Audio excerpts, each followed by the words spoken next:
Halo semuanya, selamat datang kembali di Titik Terang. Hari ini, kita akan menyelami dunia debat dan diskusi, khususnya bagaimana cara memberikan jawaban cerdas yang tidak hanya mematahkan omongan lawan bicara, tapi juga meninggalkan kesan positif tentang diri kita. Dalam setiap interaksi, kita pasti pernah berada dalam situasi di mana kita harus berdebat atau berdiskusi tentang suatu topik. Terkadang, hal ini bisa menjadi tantangan, terutama ketika kita berhadapan dengan lawan bicara yang keras kepala, kasar, atau bahkan merendahkan. Nah, bagaimana sih cara kita menyikapi situasi seperti ini dengan elegan dan cerdas? Untuk menjawab pertanyaan tersebut, kita akan mengambil inspirasi dari beberapa tokoh terkenal. Kita akan melihat bagaimana kata-kata bijak dari mereka bisa dijadikan senjata ampuh dalam berdebat. Dari Michelle Obama hingga Mahatma Gandhi, kita akan belajar bagaimana menggunakan kebijaksanaan, kesabaran, dan kecerdasan dalam merespon berbagai jenis lawan bicara. Tanpa berlama-lama lagi, mari kita mulai petualangan kita hari ini. 1. Ketika lawan bicaramu ngomong kasar. Mari kita mulai dengan situasi pertama. Ketika kamu berada dalam sebuah debat atau diskusi dan tiba-tiba lawan bicaramu mulai menggunakan kata-kata kasar. Situasi ini bisa membuat siapa saja merasa tidak nyaman. Tapi, jangan khawatir, ada cara cerdas untuk menanganinya. Pertama-tama, ingatlah sebuah prinsip penting yang pernah disampaikan oleh Michelle Obama, istri dari Presiden Amerika Serikat ke-44, Barack Obama. Dia pernah berkata, "When they go low, we go high." Artinya, ketika orang lain bertindak dengan cara yang rendah, kita harus merespons dengan tingkah laku yang lebih tinggi dan lebih terhormat. Jadi, bagaimana kita menerapkan prinsip ini dalam debat? Begini, ketika lawan bicaramu mulai ngomong kasar, itu adalah momen bagi kamu untuk menunjukkan kematangan dan kebijaksanaanmu. Alih-alih membalas dengan kata-kata kasar juga, cobalah untuk tetap tenang. Kamu bisa mengambil napas dalam-dalam, menahan diri dari merespons dengan emosi, dan kemudian memilih untuk merespons dengan kata-kata yang sopan dan bijaksana. Kamu bisa mengatakan sesuatu seperti, "Saya mengerti kamu merasa sangat kuat tentang topik ini, tapi saya yakin kita bisa mendiskusikannya dengan cara yang lebih hormat." Dengan melakukan ini, kamu tidak hanya menunjukkan bahwa kamu adalah orang yang dewasa dan berpendidikan, tapi juga membuka peluang untuk diskusi yang lebih produktif tanpa harus menurunkan diri ke level yang sama dengan mereka. Ingat, tujuan dari debat bukanlah untuk menang dengan membuat lawan bicara merasa rendah, tapi untuk berbagi pandangan dan mungkin menemukan titik temu atau setidaknya saling menghormati pandangan masing-masing. Dengan menjaga ketenangan dan menunjukkan sikap yang lebih tinggi, kamu bukan hanya mempertahankan martabatmu, tapi juga meninggalkan kesan yang kuat pada lawan bicaramu dan siapa saja yang menyaksikan debat tersebut. 2. Ketika lawan bicaramu merasa paling benar. Sekarang, mari kita lanjutkan ke situasi kedua, yang tak kalah pentingnya. Bagaimana jika kamu berada dalam diskusi dan lawan bicaramu merasa bahwa mereka adalah satu-satunya yang benar dan tidak terbuka untuk mendengarkan pendapat lain? Ini bisa menjadi tantangan, namun ada cara elegan untuk menanganinya. Pertama-tama, ingatlah salah satu prinsip dari filsuf Yunani kuno, Socrates. Dia terkenal dengan ucapannya, "Saya tahu bahwa saya tidak tahu apa-apa." Ini mengajarkan kita tentang kebesaran hati dalam mengakui bahwa pengetahuan kita terbatas dan selalu ada ruang untuk belajar dari orang lain. Dalam menghadapi seseorang yang merasa paling benar, pendekatan Sokratik bisa sangat ampuh. Alih-alih langsung menentang atau menyerang balik dengan argumenmu, cobalah untuk bertanya lebih banyak. Gunakan pertanyaan-pertanyaan yang dirancang untuk membuat mereka berpikir dan mungkin, dalam prosesnya, menyadari sendiri jika ada kelemahan dalam argumen mereka. Misalnya, kamu bisa bertanya, "Bagaimana kamu sampai pada kesimpulan tersebut?" Atau, "Apakah ada kemungkinan lain yang mungkin belum kita pertimbangkan?" Mengajukan pertanyaan ini bukan berarti kamu setuju dengan mereka, tapi kamu menunjukkan bahwa kamu terbuka untuk mendengar dan memahami pandangan mereka. Pendekatan ini juga membuka pintu bagi lawan bicaramu untuk mempertimbangkan pandangan lain tanpa merasa diserang. Ini menciptakan ruang diskusi yang lebih terbuka dan produktif, di mana kedua belah pihak merasa didengar dan dihargai. Selain itu, Pendekatan ini menunjukkan kecerdasan emosional dan kedewasaan dalam berkomunikasi. Dengan secara aktif mendengarkan dan bertanya, kamu memberikan contoh bagaimana diskusi seharusnya dilakukan, dengan rasa hormat, ketenangan, dan keinginan untuk saling memahami, bukan hanya untuk menang dalam debat. Dengan menjelaskan cara ini, audiens akan belajar bahwa dalam berdebat, tidak selalu tentang siapa yang paling keras suaranya atau paling tegas dalam pendirian, tapi tentang siapa yang bisa menjaga diskusi tetap produktif dan positif. Ini adalah keterampilan komunikasi yang berharga tidak hanya dalam debat, tapi juga dalam banyak aspek kehidupan sehari-hari.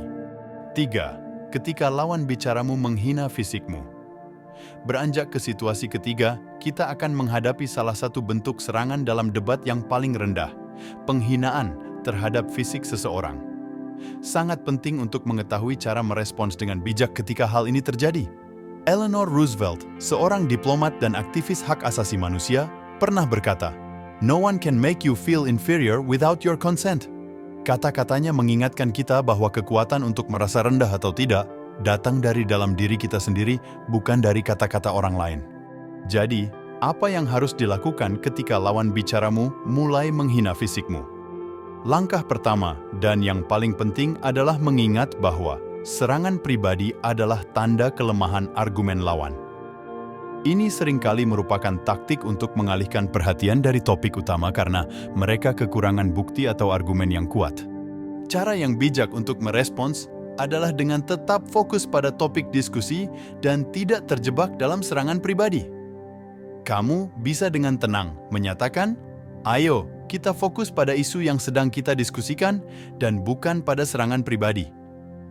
Ini menunjukkan bahwa kamu tidak terprovokasi dan lebih tertarik pada pembahasan yang produktif daripada pertengkaran yang tidak berujung.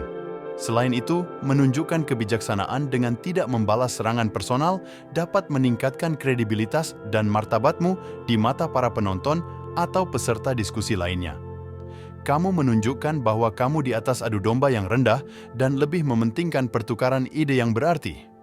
Ingatlah, dalam setiap debat atau diskusi, tujuannya adalah untuk berbagi pengetahuan, perspektif, dan mencapai pemahaman bersama, bukan untuk menang dalam pertarungan kata-kata yang merendahkan. Dengan merespons secara bijaksana terhadap penghinaan fisik, kamu mempertahankan integritas dan mendorong lingkungan yang lebih hormat dan inklusif. Menghadapi penghinaan fisik dalam debat memang tidak mudah, tapi dengan sikap yang tenang dan fokus pada substansi, kamu bisa mengatasi tantangan ini dengan cara yang membanggakan dan menginspirasi orang lain untuk melakukan hal yang sama. 4. Ketika lawan bicaramu terlihat tidak menyukaimu. Situasi keempat yang akan kita bahas adalah ketika kamu merasakan bahwa lawan bicaramu terlihat tidak menyukaimu, sebuah kondisi yang bisa membuat diskusi menjadi penuh tensi. Namun, ada cara cerdas dan elegan untuk menavigasi situasi ini. Mahatma Gandhi, pemimpin gerakan kemerdekaan India dan pionir strategi non-kekerasan, pernah berkata, "Tidak ada senjata yang lebih kuat di dunia selain kelembutan dan kesabaran."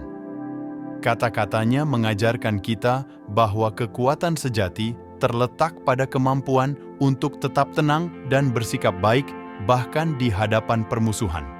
Jadi, bagaimana kita menerapkan prinsip ini? Pertama, penting untuk tidak mengambil sikap bermusuhan secara pribadi. Dalam banyak kasus, ketidakmenyukaiannya mungkin lebih berakar pada isu atau ketidaksepahaman daripada pada diri kamu secara pribadi. Cobalah untuk mendekati situasi dengan empati, mencoba untuk memahami dari mana asal ketidaknyamanan mereka, dan apakah ada kesalahpahaman yang bisa diperjelas atau diperbaiki.